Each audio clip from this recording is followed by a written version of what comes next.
Hello everyone. It is with great pleasure and honor that I have been given this opportunity to participating in this fascinating virtual symposium, New Realities in Times of COVID.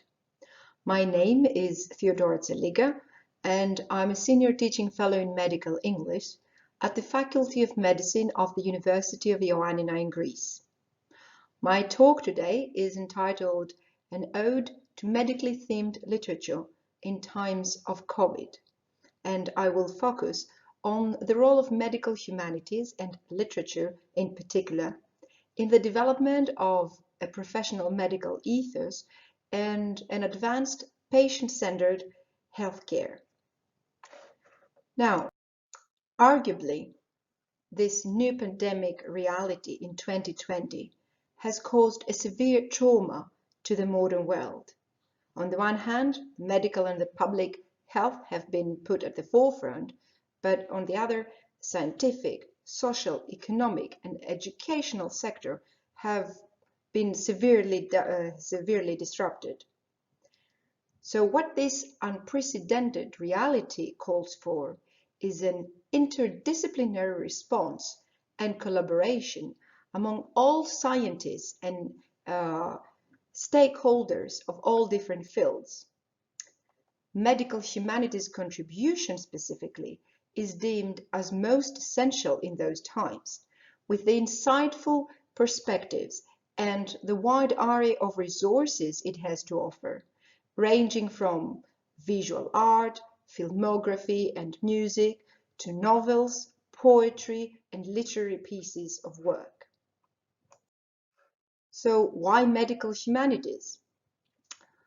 Well, obviously, biomedical evidence and technical intervention have a crucial role to play in medical practice and clinical consultation.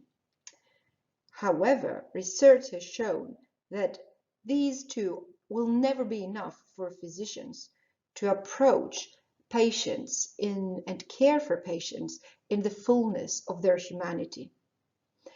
COVID-19 pandemic has foregrounded this in the most characteristic way, as physical health has been severely undermined, followed by serious mental, psychological, and emotional health problems. For example, Di study, which is the most recent one, has reported numerous psychological repercussions due to COVID, due to home confinement, including isolation, depression, sleep disruption, eating disorders, and hypochondria, among others.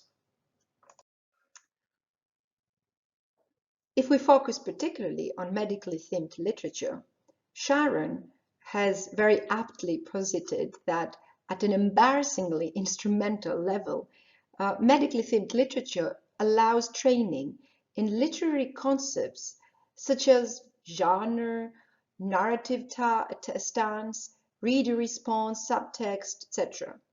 So this rich literary context with all its language nuances that a novel and a poem include, ambiguities, meaning negotiations, all of these emerges an ideal arena in order to help physicians and medical students develop their interpretative strategies, deep comprehension, as well as perceptiveness towards multiple aspects of the human body in the medical setting. As an example, I'll be using excerpts from three well-known pieces of work, the first one being The Year of the Flood by Margaret Atwood. I'm leaving these for you to read on the screen. Now, in this well-known novel, which is actually part of a trilogy dominated by a global pandemic, Atwood describes the effort of the main heroes of the story to survive from a bioterrorism attack.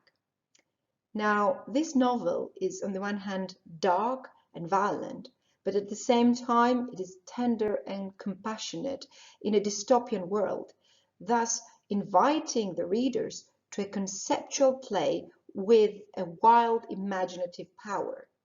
The reader needs, in fact, to attend to the underlying optimistic voices heard in the overall pessimistic context, pointing imaginatively to a permanent possibility and hope, even if the future in this particular novel may be post-human. The second one is a favorite one. It's called Blindness, again, a quite popular one by Jose Saramago. Now, in this philosophical novel, where an epidemic, which is called white blindness, falls suddenly upon a city, Saramago presents a magnificent parable, a parable of loss of human existence and moral conscience in the 20th century, with vivid descriptions and poignant scenes. Among its main theme, what emerges is that people actually use personal narratives not only to express themselves, but also to define themselves and their identities. However, what is actually implied in the context of this story is that people should also attempt not to conclusively define reality through those narratives, but they should be able to accept ambiguity and uncertainty. I have underlined a couple of lines which are characteristic of these elements. So, for example, one of them reads, "The blind man raised his hands to his eyes and gestured. Nothing. It's as if I were caught in a mist or had fallen into a milky sea." "But blindness isn't like that," said the other fellow. "They say that blindness is black." "Well, I see everything white." And then later on it says, "Why aren't we moving?" he asked. "The light is on red," replied the other. From now on, he would no longer know when the light was red. And the last one, the last excerpt I'm using is called "The Plague in Bergamo" by Jens Peter Jacobsen. Now I'm using this instead of "The Plague" by Albert Camus because that has been widely quoted, but also for symbolic reasons because of the severe outbreak that has been inflicted upon Bergamo, both in the past as well as in recent past, unfortunately. This is a short story. It's a religious fable in reality, which describes, as I said, the outbreak of a plague in Bergamo back in those days. Jacobsen the author had suffered from tuberculosis himself, and his prose, if read carefully, is not really depressing as many people think, but it's actually life-affirming. It presents a decorative representation of all the little things in life, typical of his accurate observation and minuteness in detail. Most notably, Jacobsen expresses a deep sensitivity to the human heart, to the suffering, to the pain, desperation, anguish, as well as to the loss that living entails. What he actually invokes its readers to do is to ponder on existential questions about the purpose of life, about the role of religion and divine intervention, about the concept of meaningless death, as well as what salvation entails. I think that the last part, which is again one that I have underlined, is quite characteristic. And day by day, gruesome disease became more voracious and more grasping. Terror grew to madness. What there had been of order and good government was as if the earth had swallowed it, and what was worst in human nature came in its stead. So all in all, what we have seen so far is that in addition to the strictly instrumental character, medically themed literature has a lot to offer at a broader professional level, since it raises general issues of value, culturally conditioned and latent aspects of humanity, professional conduct, triggering the readers to move into self-awareness practices and reinforce their empathetic skills, ultimately developing a professional medical ethos.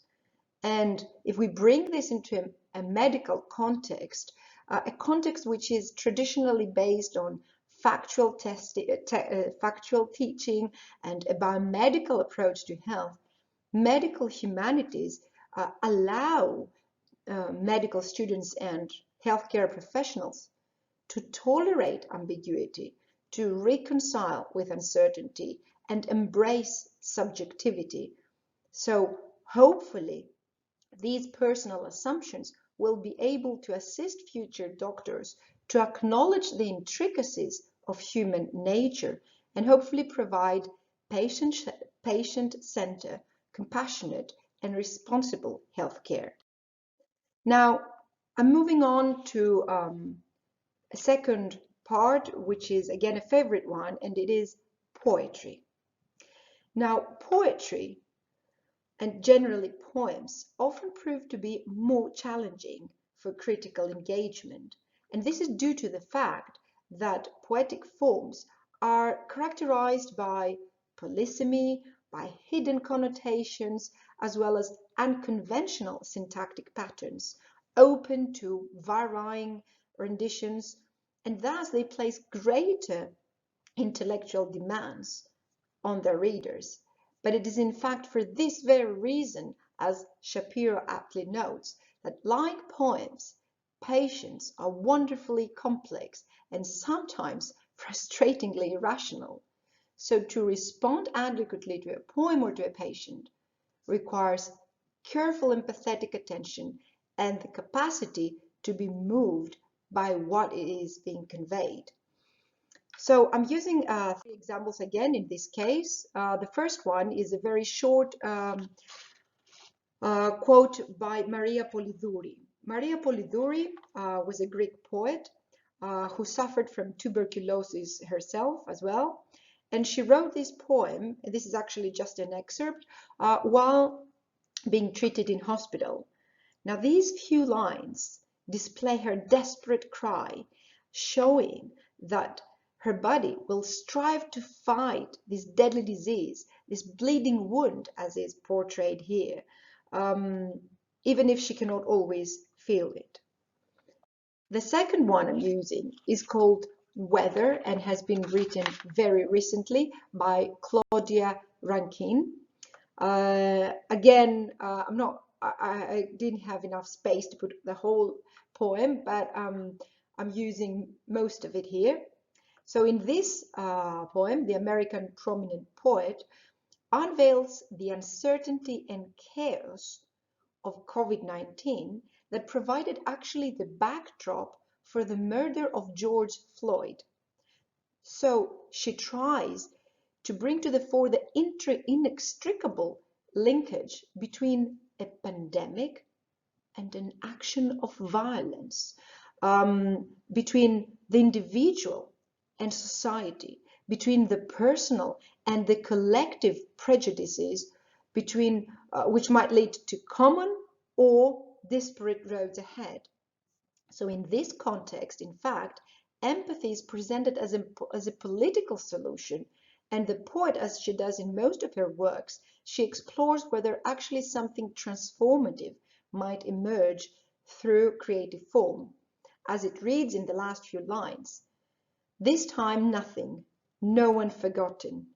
We are here for the storm that's storming because what's taken matters."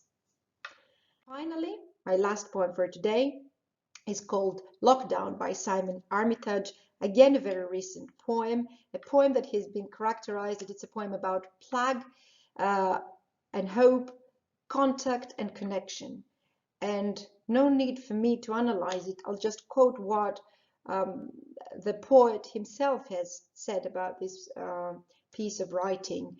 He said that the poem starts in A.M. Plague in 1666, ends more hopefully with a cloud messenger drifting towards the Himalayas. I was trying to say something about contact and connection with loved ones when we're separated and confined. And that's why the poem ends, "The journey, a ponderous one at times, long and slow, but necessarily so."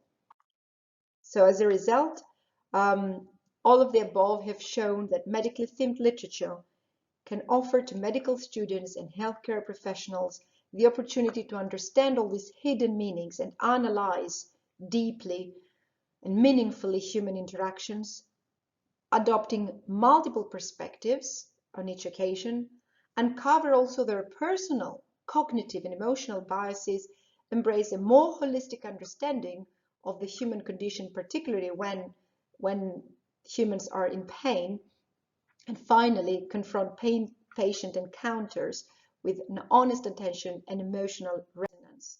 This medical gaze can be enriched with a more humane gaze, and as Shapiro has characteristically noted, medical humanities will hopefully succeed to improve praxis, that is to improve healthcare, by influencing phronesis, that is practitioners' judgments, based on Sophia, based that is on a deep and complex understanding of illness, suffering, personhood, and all the related issues. Thank you very much. It's been a pleasure and an honor, I repeat, and these are my references, which I hope that you will find useful. Thank you very much. Enjoy the symposium.